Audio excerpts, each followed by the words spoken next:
Welcome to Space News! I'm Braden. I'm Zell. I'm Dan. And I'm Andrew.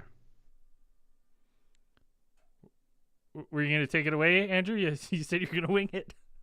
Well, what I said when I was winning, I said, "Welcome to Space News, you punk bitches!" Woo! There you go. Yeah, that's Yeah, good. but you guys already said, "Welcome to Space News," so I thought somebody else. Normally, we've got Dan's got a nice rhyming, articulated intro for all the pilots. Season opener. It's all out the window, but hey, who gives a shit? Because we got some awesome space news this week. Some fan stuff, and who knows? Maybe we'll fire up the Randomatron and see what it spits out. I went looking for the quantum ether. It's been missing for quite some time. Yeah, and I may have found a fragment of it, not the full one, but I think I found a piece. But it's the best piece, right? I don't know. I don't know if it works. I haven't tried it yet. It is in fact a piece. So the most efficient piece. We do have some people already in the chat. We have Anarch, Anfamous, and Ellen Dral TV. Big new supporter on Patreon. Send us a nice message. But Dan, what's the first article? What's been going on in space? We're one step closer to finding Nibiru, or Planet X, or the Phantom Ninth Planet, X as we want to call it. Gonna give it to you. X gonna give it to you. Gonna give it to you. Bringing it back. I'm pretty sure we made that joke on our Planet X episode. Yeah, we did. Many times. It's classic. That was most episode. Yeah, so we actually kind of mentioned this on our last Space News, the Space News before that, where they were talking about they talked about the discovery of, Jupiter reclaiming its title as having the most moons of all the planetary bodies in our solar system, and that it was actually an accident that they found all these extra moons because they were actually looking for this phantom planet, that scientists are becoming more and more certain that perhaps there's something out there in the far reaches of our solar system is leaving this gravitational trace that they seem to kind of work out. Well, I think it's like mathematically, there's got to be something. They're like, this doesn't make sense unless there's something. Like what we know about, the outer planets and everything, and the orbits and how heavier, denser planets and stuff affect gravity. The way these things orbit the sun, they go, this doesn't quite make sense unless, based like under our understanding of math and physics, unless there's something, 2 times the size of Earth? Just 10 lurking, times. 10 times the size. X! Well, 10 times the mass. It doesn't have to be the size, but it can be just mass. 10 times the mass of something out there. Kind of lead. Full lead. Yeah, it could be a very, very dense object. Super dense. Just a planet. big old tungsten ball out there. Or it could be it's like a mini black hole. It's just like a mini black hole whipping around the outside of our solar system. Big ass bone planet. Yeah, it's big boned. Muscle weighs more than fat, anyways, right? It's not fat. It's big boned. Exactly. It's round. I'm in shape. I'm round. Yeah, and they think based on the models, it could be 20 times farther away from the sun than Neptune. So it's way out there. We're talking like Oort cloud territory almost. Like we're way the fuck out there. The thing is, it's very difficult to find. Like we can't, even if we did look really hard, which scientists are doing, it's still, you only have a very tiny window where you would actually be able to find it. Like conditions gotta be right.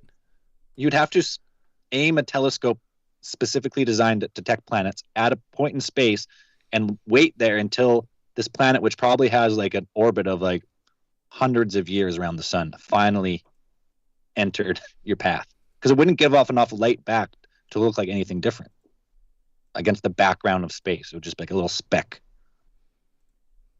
Yeah. So, but we're in luck because in the next decade or so, we've got a couple of not just, James Webb Space Telescope was a big deal, but there are a bunch of other telescopes that are going to be coming online in the next 10 years or so. And we might just, in the surveys that follow those, the building of those telescopes, we might find it. We might find another planet or something big out there lurking in something big out there. Yeah.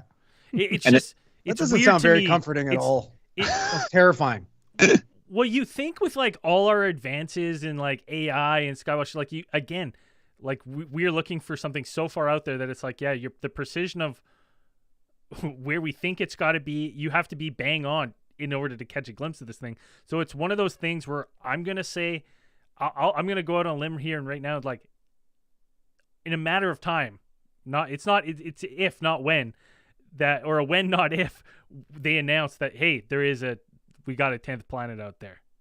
And this planet would be so far away that it wouldn't have enough light for life unless it had its own like inner sun, like a hollow Earth planet. That's what ETs are. That's why you can't find them, because it would have to give off its own heat source from within for any. Because it would also be just a frozen ball. It'd be close to absolute zero that far away. Perhaps we'll keep looking, keep waiting. But imagine that. Just a giant planet we haven't found yet. Thought we knew everything. No, and we had some Anfamous was saying in the chat, when you think about us just discovering it, how did they know about it back in the day? Right? Well, it's been here before. Yeah, right? You know, maybe it's on one of those like long trajectory paths where in another 5,000 years, it's going to come wipe out life as we know it. Well, wasn't supposed to come past us in 2012. It was supposed to be part of the end. And Corey Spencer saying in the chat, little throwback to our last Space News. He said, been reading the library book about Jupiter to my kid at night lately. It talks about the 16 moons of Jupiter. What fools. That's right. If you were sticking around for last Space News, there's far more than that. Yeah, so go ahead, grab a pen and start marking down on the margins of the other one. Just to make a little annotation, send it back to the publisher. Say, you idiots. This next article has been a little bit wild. Russia just cannot stop sending up leaky crafts up into space. It's unbelievable. I feel like not a month goes by where we're not hearing about something's leaking on Russia's side. Maybe this is just big space propaganda against Russia, right? Well, technically, you're not wrong, because of the two that they have launched up in recent memory. You have the Soyuz and the other one, which is the Progress. Both of those are nearly identical craft, and they are both built by the same manufacturer. And what happened apparently is that there's a little mini crisis going on the ISS, where they were supposed to bring down a couple of astronauts, 2 Russians and a NASA astronaut, on board another Soyuz MS-22.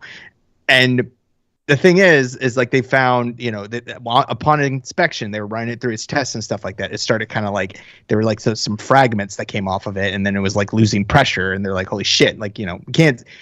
It still works. It still functions as like a ship, but it's like, if we put this thing in there, potentially, whatever's coming off, you could overheat in the cabin. It only takes like a very tiny fraction of damage to like the outer hull, like upon reentry, to just like, okay, you're all going to cook alive when you come in. So no cooking borscht in the cabin then, right? Yeah. But yeah, those two apparently they had another one where they had the exact same, not the exact same, but they said that they had nearly identical like problem. They had the same damage in the same area, according to some photos that were released by Roscosmos, the Russian space, the Russian equivalent to NASA. And so the first thought was that these, and I think this is kind of the accepted explanation for now, is that it was caused by some kind of meteoroid, some small rock hurtling through the vastness of space, like smacked into it and whatever. Some of that fucking space debris fucking flying around there at unbelievable speeds. No, so it's not a guy who sabotaged it with the drill like the last one. No, this one is definitely an accident. But it's like, unless they were out there during a spacewalk or something. Could you imagine, like, you're up there, you're like, okay, it was leak, we can't go home, and then it's like you're just sitting there waiting. You're like, you guys are gonna send something up for us, right? They're like, yeah, when we can. Right, when we can. Yeah, we're involved in a war right now. So. Yeah. Some tiny little conflict that is putting tensions on. That is mind-boggling to think about that, where it's like, okay, well, gotta settle down for a second. We gotta get people who are out in space, gotta bring them back. Time out. I mean, they did launch another. Uncrewed Russian spacecraft up there from the Baikonur Cosmodrome to get up there. So they have another one up there that I think they're eventually gonna get down. They had to delay the launch like 1 or 2 days, but they got something up there. And then the other two, like I'm not sure what they're gonna do. I'm not sure what they're gonna do. If they're gonna bring them back down or what. In the articles I saw, they didn't mention like what they were gonna do with these other craft, and I didn't dig that far into it. But yeah, the company that built them, Roscosmos, like released a statement by them, and they said that they went through their whole thing, and they said it's not. I mean, why would they though? But it's like they said we're not aware of any type of structural. Some sort of structural integrity problem that would cause this. Like we're not, even though it happened in the roughly the same area as where the other one is. So like apparently it happened during docking. Like so they're thinking that was some kind of mechanical malfunction or something like that. They don't think it's that. Well, from what I understand, docking is very complicated. You got to get everything lined up. You know what I mean? Like it takes precision. Andrew, our resident docking expert. Yeah. It's once or twice. Yeah, I should have thrown it over. Do what you gotta do. To our docking correspondent. Gotta do what you gotta do. I'll do that for the next time we talk about docking. You'll have your own little window with a diagram. Absolutely. So we'll stay glued to that one. We'll see. Hopefully we can get these guys out of there safe and sound. I'm sure we will. Efforts are going to be made this week. So if you're listening to this, chances are, it's happening as you're listening. What else we got? This is great. Super pigs. Super pigs. Intelligent. Invincible super pigs. Yes. From Canadian super pigs. I believe they can fly as well. Yeah. Is that who took over for Alpha Flight? Is that our second fucking superhero team? Super pigs? Super pigs. Well, they're more like they're turned out to be super villains, I think. Oh shit. Right, these things are just this is a crazy one because these pigs, I guess, are bred between a mix between farm pig and wild pig. That farmers so they could get giant pigs to I think they wanted ones that were more resistant to cold, I think is what be able to grow. So domesticated mixed with wild? Yeah. Is that what you're saying? Yeah. Like mixed with wild boar.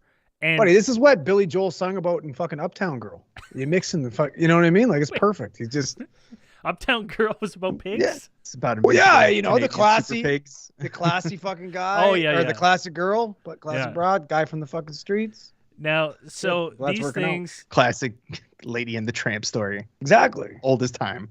Perfect. These Bingo Bango Bongo got super pigs. These things are like these are tough, like tough pigs. And immortal. Yeah, I mean, 2 decades, like you can't kill these things. Like how tough? Are we talking like Bebop tough? Yeah, dude. At least. And like I guess this problem has been like cooking in the background for quite some time. But now we're ringing the bells of being like, no, this is an issue. Because these pigs were basically released when there was a market downturn, and just people were like, just let them go. I'm sure it'll be fine. They'll die off on their own. Whoa, didn't we not learn anything from fucking like Texas and shit where people are in helicopters culling them with machine guns because there's such a big problem? I don't know for sure, but I think those are different type of pigs. Yeah, these things are... These aren't Uptown pigs? No, these ones are bulletproof. You can't even... I don't know about that. Right? Well, the article said invincible. Their skin is so thick that you actually can't shoot them. It doesn't do anything. I mean, like, maybe. So now... Hey, listen. There's only one fucking answer to this problem. What's that? Ninja Turtles. Ninja Turtles? No. Ninja Turtles basically beat Bebop's Turtle ass. hybrids. Yeah, they beat Bebop's ass on the fucking rag, man. We need Ninja Turtles. Yeah, Anfamous says, I think I'm going to paraphrase. This is what Black Sabbath was warning us about. Yeah, war pigs. Nice. Now, it's the thing I learned while reading this article about these goddamn super pigs is that I like in my head, I like when you tell me pigs, I'm thinking like pig trough, they're rolling in mud, right? And they're eating truffles, right? Pigs love truffles, right? I don't know what a truffle is. Mushroom or something? Fungus. Truffle? It's like Mushroom? fungus. Right? Mushroom-ish. And not these things. These things are fucking killing like they're hunting white-tailed deer. not like eating dead ones, hunting like game. Like they're like an apex predator right now. They're huge. Yeah, in southern Canada and now northern United States. Yeah, I mean that's the big thing about hogs, and I think a lot of people forget. Yeah, like you'll think about the pigs, you think of like the pink farm pigs rolling around in mud stuff. But it's like, I've seen enough documentaries to be like, okay, it's like as soon as you let that pig outside, it's already once it goes feral, it only takes like a couple weeks, and then that thing is a fucking eating machine and a survival machine. And apparently, these pigs have become like they're smart. Like pigs are smart. We at least recognize that at this point. Like we put them right underneath or at least equivalent with dolphins and or ravens. Ravens are also as smart as gorillas. I just learned that the other day. But so these pigs apparently have become really good at fending off hunters, and they actually like utilize strategies like where they have an entire sounder, which is a group of pigs, which actually will turn nocturnal. They'll actually modify their entire. They can read the regulations. So listen. So not only do we have to worry about the fucking octopuses, we got to worry about the fucking super pigs too. Yeah, the the war pigs. Oh my god, the uptown pigs. Yeah, the uptown pigs, man. Now this is the part. The part I love the best is the strategy right now that we're doing, because this has worked so well historically for us. Is they're going to recruit a pig, which they've nicknamed the Judas pig. And they're going to strap Judas pig with a GPS unit so he can lead us right to Jesus Christ pig. And once we get their pig messiah, we're going to string him up for all these other pigs to see, right? Look, and break them, break their will, just like the Romans did to the Christians, right? We're going to learn from history. Yeah, I mean the Judas pig strategy as it's been named is so ridiculous. It's just crazy. It's a real thing. Yeah, that's real. You might think we're joking, but that is a real strategy that they're utilizing at this point. Are you serious? Yes. Yeah. They're going after this. Because there's no other way to really get them, because the pigs, again, like they are smart enough to be like once they're attacked or something like that, and not only are they changing their entire their wake sleep cycle, like not going nocturnal, but they're also like they're adept at like just scattering. Like as soon as like you hit one or something like that, they all just take off in different directions and then just go meet up at some, I guess, now, predetermined place later. Meet up at the pig safe house. We got Judas the sleeper cell fucking uptown pig, and next thing you know, we're gonna get the granddaddy pig and crucify him. Yeah. Is that the plan? Oh my god! Put it on we're getting the one pig to wear a wire. Oh my god! It's Piggy born. It's I mean, it's going to be interesting to see, like, with this kind of rampant rise in these invincible pigs. I've been kind of wondering if there's going to be a correlation to some sort of like pig cryptid that starts being sighted in these areas, or if there's already like, oh god, it's a pig man. Well, it's already in Florida. In some places they have Hogzilla. Like Hogzilla is technically considered I would probably classify it as a cryptid. Hold on, Hogzilla. I gotta refer to my cryptid creature book here. See if you're for real. Like just abnormally large hogs like that have grown to such a huge size. Like that's a thing. It's just like buddy, a Hogzilla is an uptown pig. It's a domestic pig that was fucking bred with a wild pig. God damn. That's what these are. We're creating Holy Hogzillas. Shit. Hey, so just so you know, if you guys don't know this star, like this book, it has every cryptid, and they rate the cryptid. They have a star system. 1 star being basically not a chance, and 6 star being like the creature is known and the creature is real. Hogzilla, 6 star, real baby. Told you. It's a real cryptid. I know my cryptids. Pig like, wow, that's crazy. So maybe that's what they got bred with, right? They trapped a Hogzilla, and they're like, this will be a good idea. But Michael Swayze said, ever since Hannibal 2, I've been all set, bud. Yeah, that's the scene where they give. Yeah, that's right. They feed them to the hogs. So, anyways, what else we got here? Everything. So if we go over from the Great White North / Northern United States and we head over to Japan, apparently we had a little a little something wash up on the little mysterious something wash up on the shore over there. So apparently a passerby noticed what was a 1.5 meter wide sphere wash up onto Enoshihama Beach, which is the city of Hamamatsu, which they ended up reporting this to the police. And when they came, they pulled it. Hatch opened up. Hatch opened up. Walked Yeah, up. and then fucking Vegeta comes out. Right. Yeah. And then the Prince of the Saiyans exited the We are pod Fucked. We're fucked. and declared himself ruler of this planet. Frieza will soon be our new lord and master. Unless we're judged unworthy, and then our planet will be destroyed. So, yeah, that's pretty much how it works. I mean, tons of people were speculating on like what this thing could be, whether it be, a sea mine, like some sort Godzilla of metal egg. buoy, a Godzilla egg. People were saying Dragon Ball. The thing for me where I was like, because people were like, it's got to be a buoy. I was like, they had bomb people go out, like they were concerned about it being a bomb. So it's like, for me, I'm like, I feel like if it was a buoy, like they would be like, yeah, that's a buoy. Like, no need to scramble the bomb squad, boys. We know what a buoy is since we're surrounded by the fucking ocean. I think just out of an abundance of caution, they called in the bomb squad. The bomb squad actually went in there and they used some X-ray technology to kind of scan the sphere, and then they discovered that inside it was hollow, because the Saiyan has already left the pod, assuming so. And this thing also apparently on the sides, like it looked like it had 2 raised handles that looked like it could be attached to something or for carrying, or probably hooked onto something.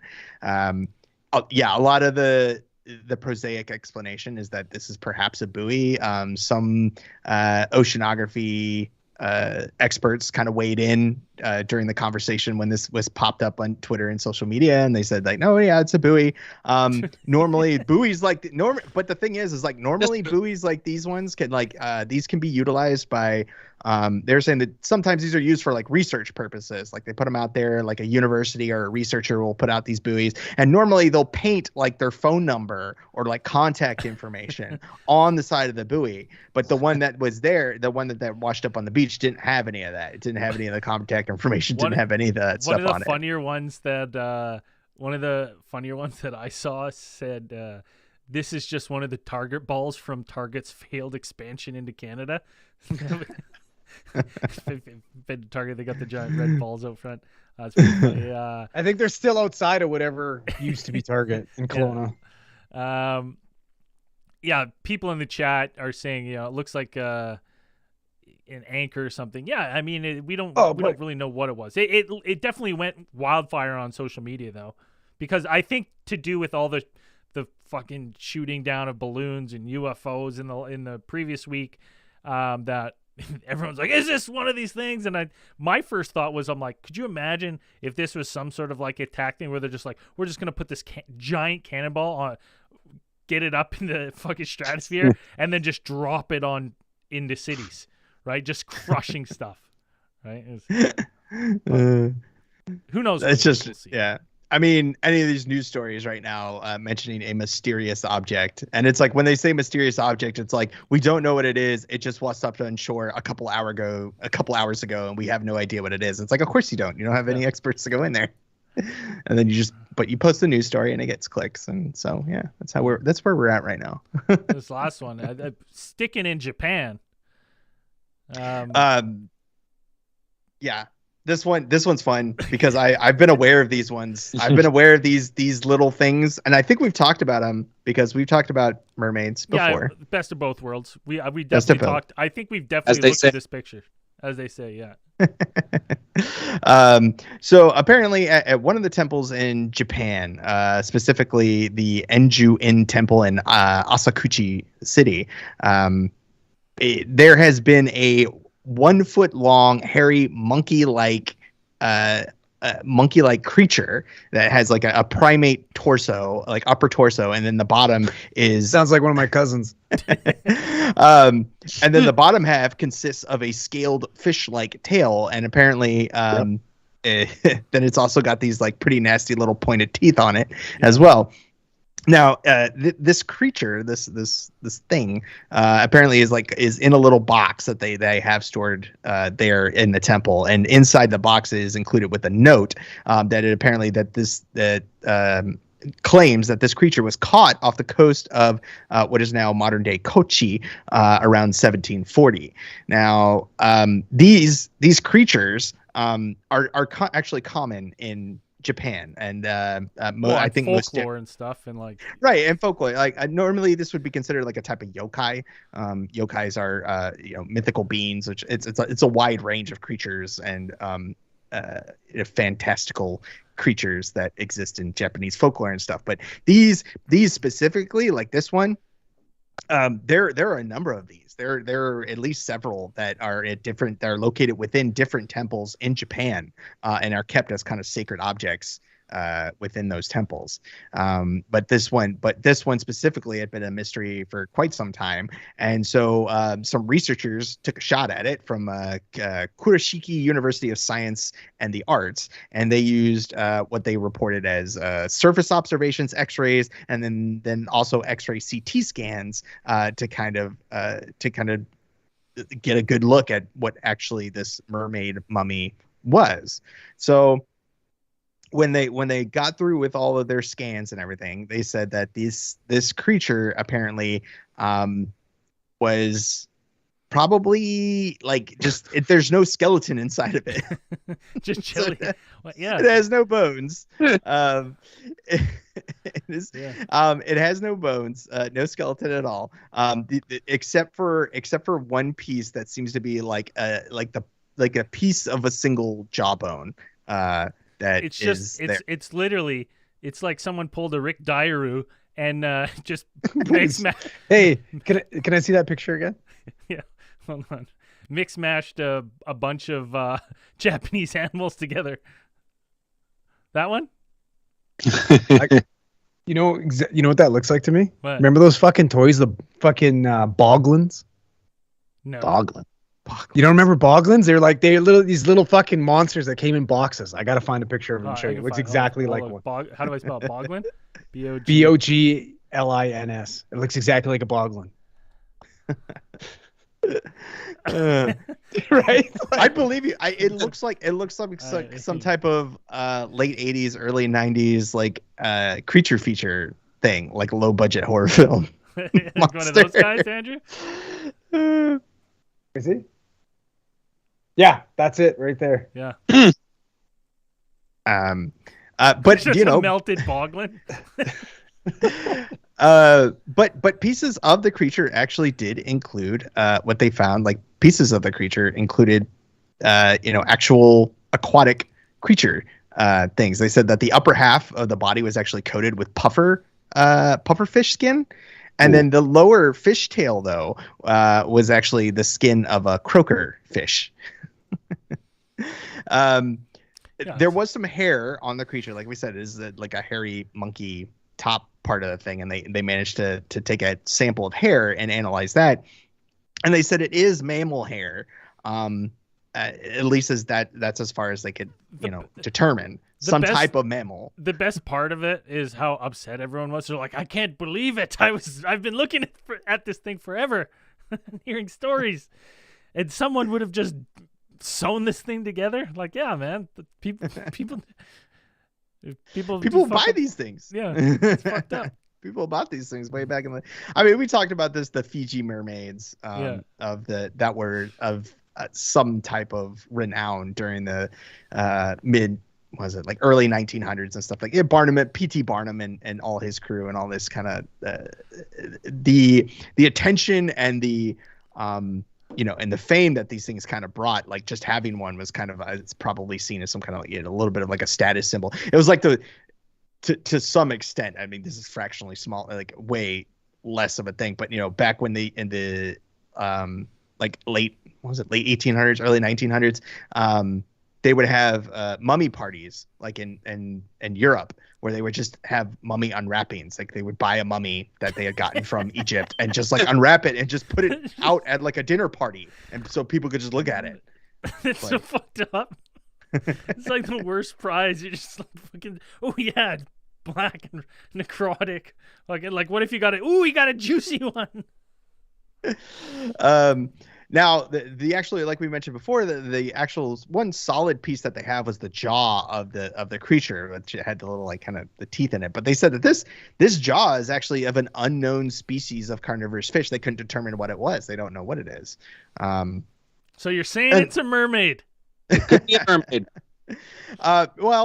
If mermaids, if their innards are made of cloth, paper, and cotton, then yes, probably, because that's what they found inside of it.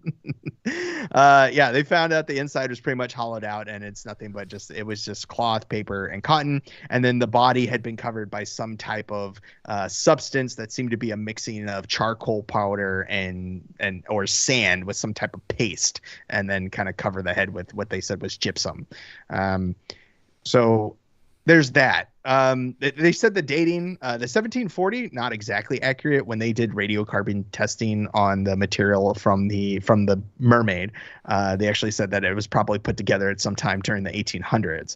I mean, that's potentially 60 years off. I mean, that's not bad for how long they've had it, right? Like if some guy's just like, yeah, it's like 1740, and then they did tests, they're like 1800. I'd be like, well, I was fucking close. Pretty good. Right? Like that's pretty good. I don't think that's anything to scoff at. So it's pretty close. I mean they said they caught it in 1740. That's the thing, but whoever's kind of guessing or whatever. But what I always find interesting about this case is that the scientists who are conducting the experiments, it's at least one of them, Takashi Kato, from the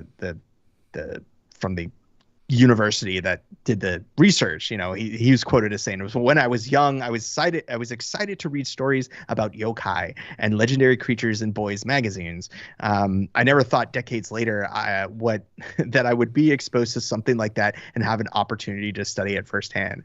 I always find that really really nice when scientists are just kind of like, we get to pry into these mysteries of things that we actually get to. We don't leave them as something that's unsolved for so long. I mean, you have it right in front of you and you're like, oh, this is super neat. You get to explore something that was a mystery in your childhood, and you get to discover secrets of something that was so we're doing. Something influential in your formative years. We're doing the same thing. Minus the scientist. Yeah. Minus sciencing. Somewhat. All right, let's fire up the Randomatron and maybe we'll give it 2 spins here and see what it spits out. Again, it sucks all the power if my camera goes dead when it's spinning. I don't know what happened. And Michael Swayze in the chat, shout out to Tommy Fury. Yeah, thanks someone for beating Jake Paul. Let's fire this thing up. People stop doubting.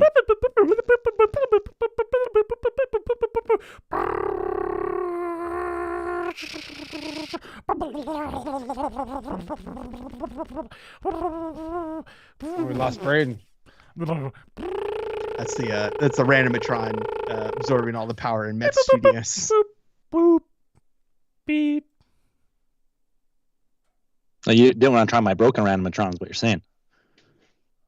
What do we get? We lost? What do we get? I don't think it worked. It didn't work. I think we got it. I think it's fucking dicked. It's saying something. It's saying...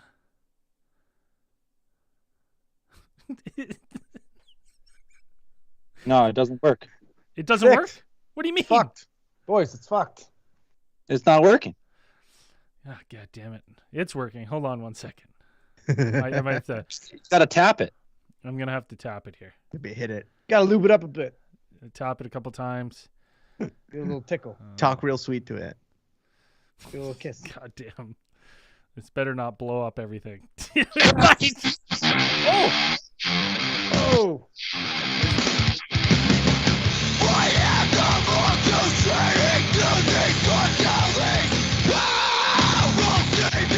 Oh! You just gotta tap it and it eventually works. What a banger. Still rips to this day. Holds Been a up. while since it's been activated. I wasn't prepared for this though. Nobody told me. Like I had no idea this. I don't have any. I haven't talked to my friend of a friend in a really long time. Yeah. Honestly. We have like. Did nothing come through there for you, Zell? No, something did come through. Really? What the fuck is this? I don't know what the fuck you guys are up to. Somebody stealing my segment here? Like, Oh, it's fucking activated again. Oh, hey, huh?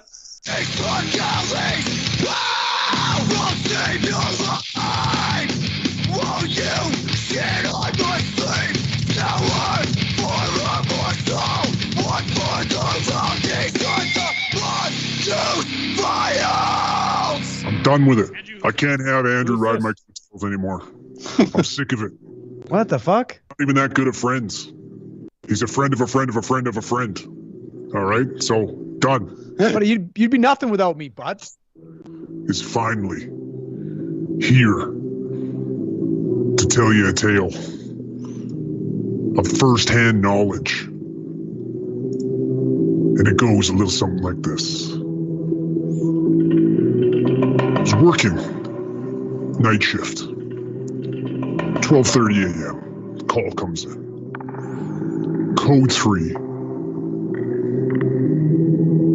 to the nearest international airport. Call comes up on the CAD, not a lot of information. Very brief. Meet plane so-and-so. Oh, fuck it. Cut that. Cut it. Can't cut it. It's live. We're buddy. live.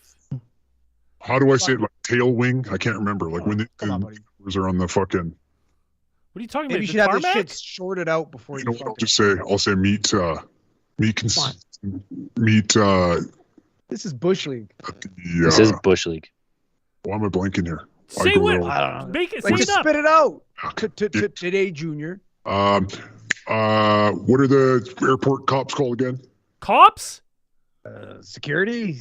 You I'll just tell say us, airport bitch. security. Okay. CAD says meet airport security. They'll escort you to the gate. So as we approach the airport, we are greeted by the airport security and just like, hey, do you know what's going on? Do you have any background on the situation? We got literally nothing. Airport security says all we know is that there was a plane, an international flight, that was coming into town. And we had to kind of do an emergency landing because someone on board fell ill. Don't know what's wrong with them. Don't have any demographics, anything like that. Okay. You know, it is what it is. So in that case, bring in all our equipment, bring in the ECG, bring in the jump kits, bring in the oxygen, bring in the cot, rolling out all the equipment. Waiting at the tarmac, we get greeted by the airport fire department. Luckily, they have equipment to extricate people off the planes properly because, you know, our normal equipment like the stair chair and whatnot can't fit between the aisles. We board the plane. Everybody looks to be like half asleep, but kind of, you know, cautiously looking around like, what's going on? The stewardess rushes us to the seat. And there's a man in his mid-50s, completely unconscious in the seat. So right away, I start doing vitals. Get my partner, be like, hey, can you see if you can find any ID on this guy? Find his bag, check with the stewardess, whatever you can. As we're doing vitals on this guy, you know, quick blood pressure. Blood pressure's high, heart rate's high. Not necessarily tachypnic, but a little bit elevated. It's respiratory rate elevated. You know, it's a little bit bizarre because I can't rouse this guy. No pain stimulus, anything like that. Not rousing this guy. Interesting.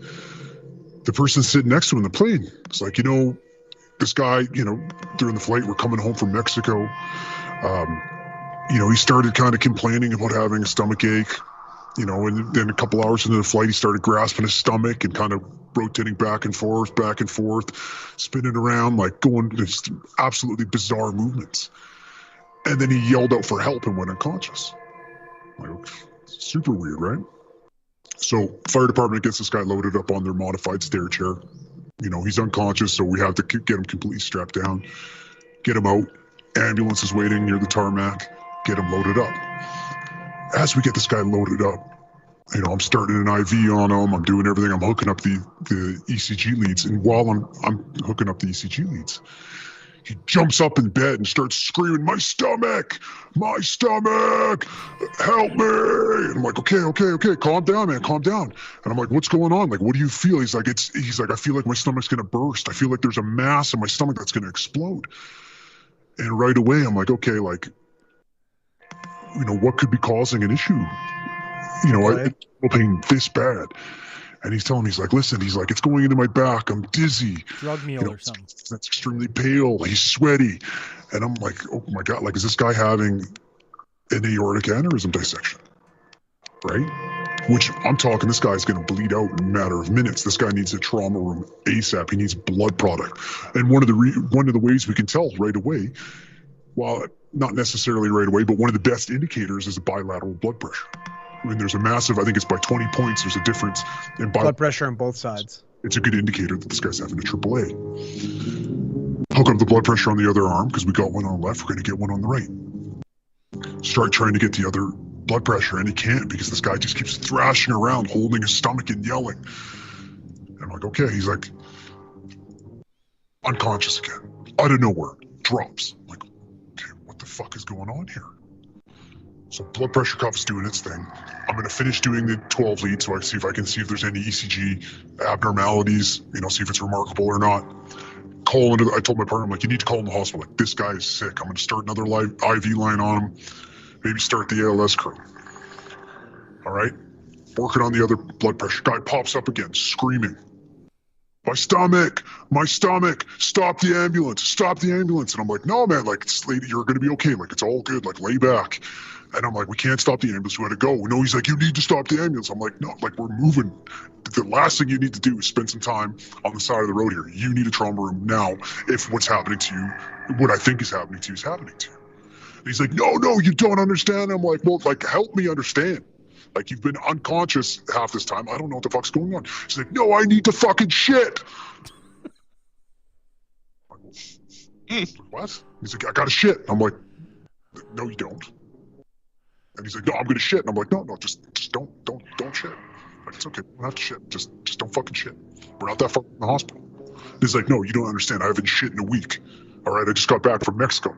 I drank the water. I gotta shit. And within seconds, this guy's ripping off his fucking belt and pulling his pants out. I'm like, leave your fucking pants on. Like, you're gonna shit inside your pants. You're not shitting inside the ambulance. Like, there's nowhere for your shit to go. And like, at this point, this guy's sitting up with his ass in the air on the fucking cot as we're going, and I'm screaming out front. I'm like, pull over. And I tell you, literally, the only way to efficiently recreate this scenario is I want you to go in the back. Let's go in your bathroom. If you got a small bathroom, go in your bathroom. Before you go in your bathroom, I want you to grab a 2-liter of Coke, and I want you to shake it up as aggressively as humanly possible. And I want you to close that door and lock it. All right? Because you can't get out, because the door's locked from the inside. And once you shake that fucking 2-liter of Coke as hard as you can, I want you to twist off that lid and go for a fucking ride. This guy shit so bad, it painted every single ounce of the inside of the ambulance. We're talking myself, the walls, the roof, the floor.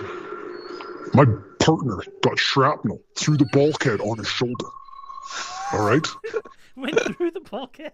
I had nothing to say. There was no words that could escape my mouth following that incident. And the guy looked at me and said, I feel so much better now. And that's it for this week's Mongoose File. Hey, thanks, Mongoose. Oh, he's already gone. Thanks, Mongoose. What is Andrew? What does AAA mean when he was saying AAA? It's an abdominal aortic aneurysm. So, like, your aorta. Yeah. Basically, brings oxygenated blood down to your extremities, and it's just like a little. Usually, when it's an aneurysm, it's just like a ballooning of the artery, right? It's a weak point, and then it can rupture, and then you can fucking bleed out.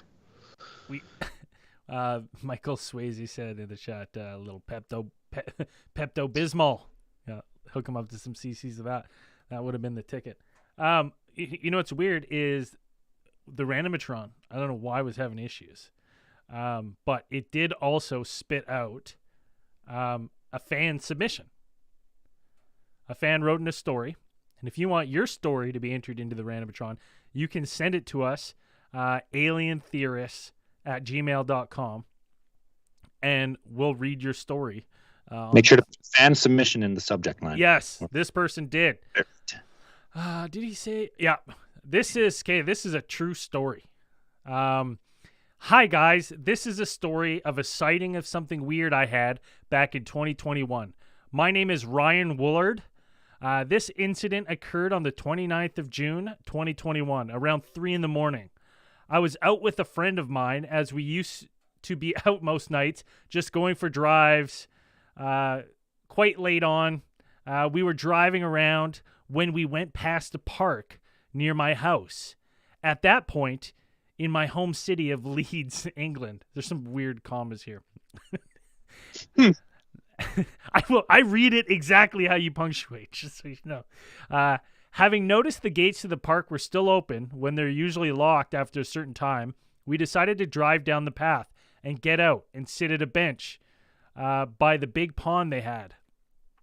After a while of chilling, I was watching the ducks and had my phone out recording them. I don't know why, I just found them fascinating at that point. 5 seconds into the recording, I noticed something at the other side of the pond. 2 glowing blue eyes.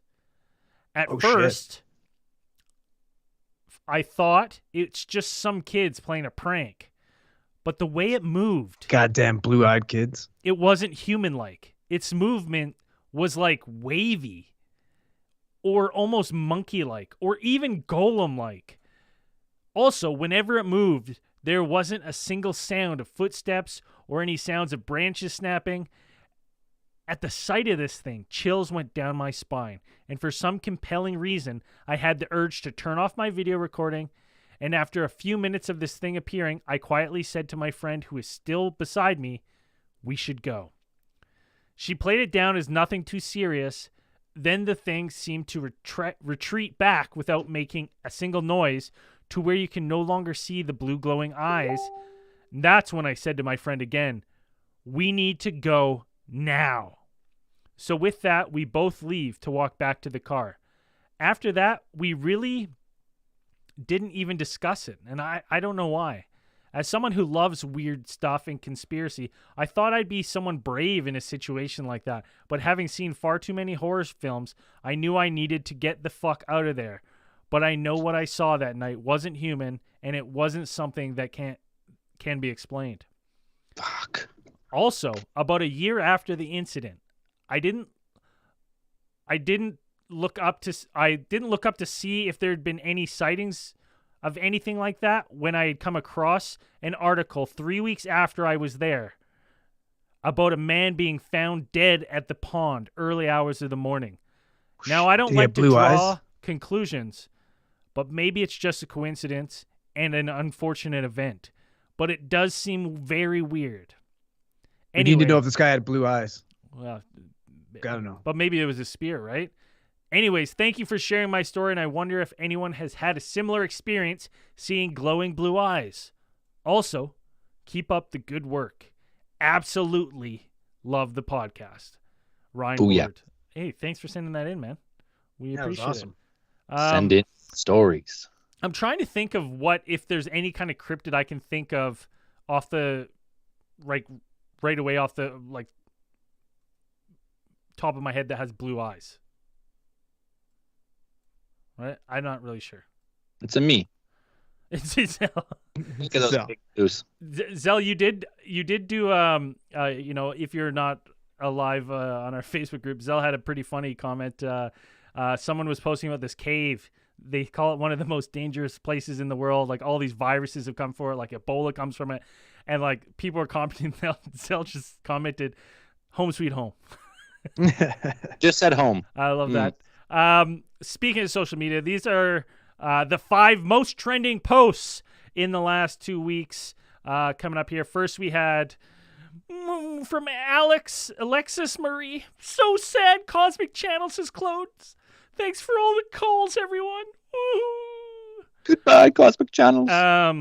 Well, we've said that, maybe if we get enough concurrent viewers on Space News, we'll plug Cosmic Channels into the Random Shot, maybe merge it. But we'll see. We'll see what happens. But unfortunately, we've said it on the feed. Cosmic Channels was just stagnant in growth. So Got some personal combos there up on the fucking screen. That's good. yeah, that's Jamie. Eh, She says, "Get me good. a Fresca." They're good. Good.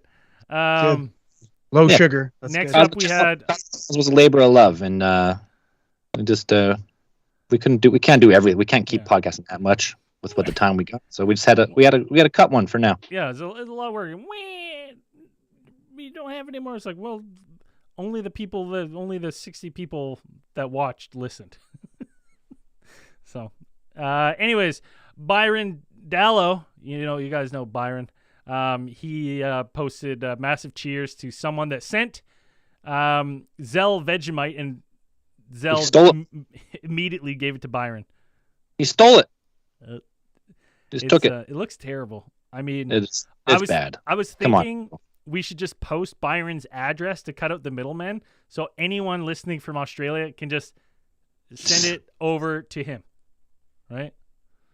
I'm Oh, pretty sure hey, actually buy Vegemite here if you want. Tenko just sent us 10 Great British Pounds saying rest in peace, Cosmic Channels.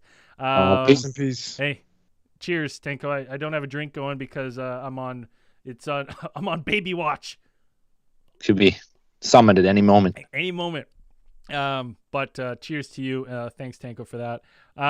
So yeah, maybe we'll post Byron's address. Maybe we'll get him a Vegemite PO box. Stock them up. Yeah. Next up we had this one's great from Tire Cherry. He said, "Hey, just heard my first podcast. Great show." For the life of me, I scoured through the comments. I don't know what he was listening to. I'd love to find out. Right? It wasn't even our podcast. Yeah, he's just like, I've heard my first podcast. It was great. What was Great. it? Like your first podcast ever? Yeah, I don't know. Yeah. Not first Alien Theorist. I mean, like your first podcast you've ever heard in your entire life. Great show. And then it's like listens to like 5 other ones. Like, oh man, those guys suck. But so like, hey, Tire Chair, let us know what you're listening to, man. We all love a good podcast as much as the next guy. Hey, he was talking about ours. There's a great comment said by Jarrett Birch. Don't worry, it gets worse. Excellent. There He's you go. not wrong. Bring him back down to earth. It's very true. Next we had, this is Samuel Cromarty. You know what? I would say one of these posts about like how scary Signs was usually trends as one of our bigger posts once a year. Like, because people see that, people remember that Alien. I think everyone remembers, like, Oh yeah. right? Like, that was a terrifying scene in that movie. So it's like, that sticks with me. So, thanks, Samuel Cromarty, for reposting that. I'm not giving you all the credit. And this last one is by Crybaby Sean Mullet. He posted, Is that his actual name? Yeah. Crybaby Sean? He posted a petition to have Braden stop yelling the intro. My ears bleed at 6 a.m. because of him. And an overwhelming 94% disagreed with Sean Mullet. So I will continue to scream the intro. I could definitively Was say there like a that poll on there? there was or is it- 3 votes for agree. There was on this 3 votes for podcast. agree, and then the resounding rest would disagree. Yeah. So I know the suck it. 3. I'm looking at them right now. Suck it, Sean Mullet. Andrew's actually one of the ones who agreed with it. Who I can Absolutely. see. I think wait, we all agree. I can see who agreed. They're dead to me. Your names, I'm gonna look up your names. All of you, dead to me. Braden's gonna go into your profile picture. He's gonna Andrew's terrible on there. How could zoom you? in. He's gonna send it to you. Look at this. Look at this. Shame. Shame to all 12 of you. Good. I wish I could vote fucking twice. So unfortunately, Sean Mullet, the screaming shall continue. Why don't you toughen up those soft baby ears? But I think that's all. I think that's all we got for Space News. That's it for this week in space.